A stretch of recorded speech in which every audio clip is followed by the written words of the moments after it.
Pendant quelques mois, je vivais dans la forêt imaginaire pour créer ma première performance.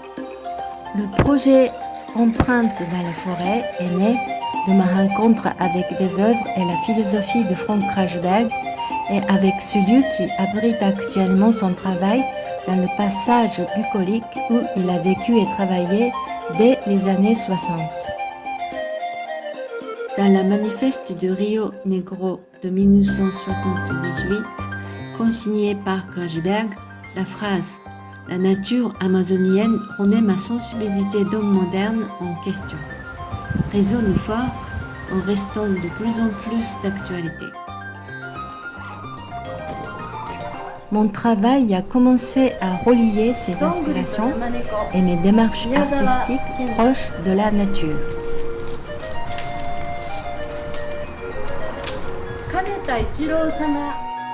Mon père signait ses lettres destinées à moi enfant, le lynx respectueusement, comme le personnage de Le lynx et les glands.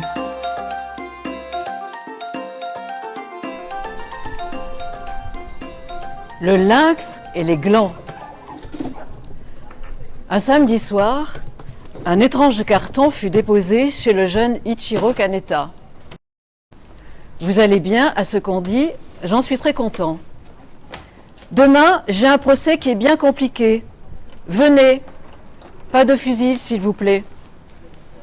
Le lynx, votre humble serviteur. Telle était la missive.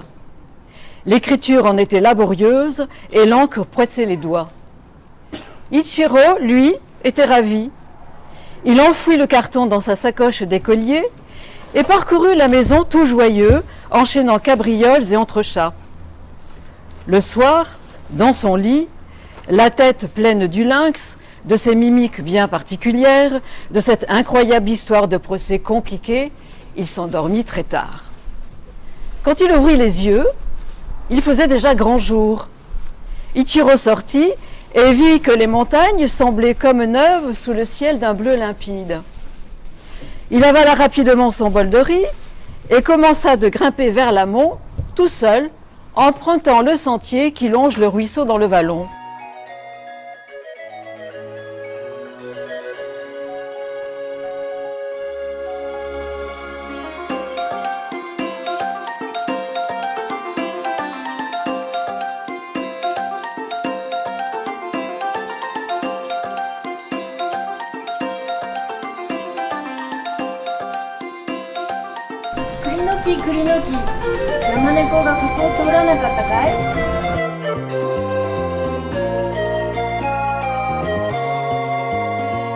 Châtaignier, châtaignier, demanda Ichiro en levant la tête. As-tu vu passer le lynx?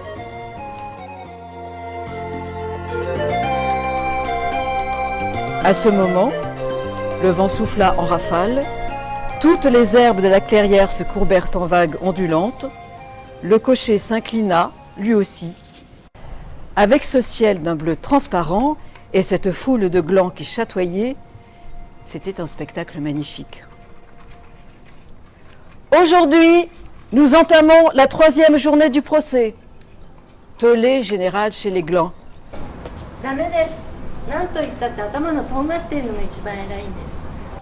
Ah, mais non!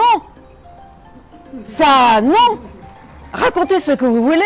Moi, je dis que les meilleurs, c'est les têtes pointues. Je serai de mon côté partisan d'une conciliation, d'un règlement à l'amiable. Qu'en pensez-vous?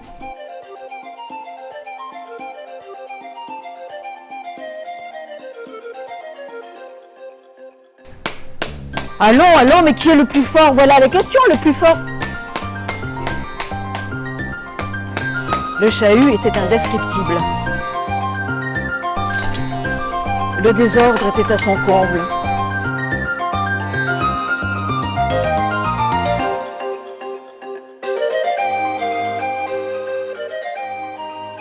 La calèche avançait et, au fur et à mesure, l'éclat des glands s'atténuait. Quand la voiture s'arrêta, les glands étaient redevenus bruns. La casaque jaune du lynx, le cocher, la calèche en champignons, tout disparut d'un coup.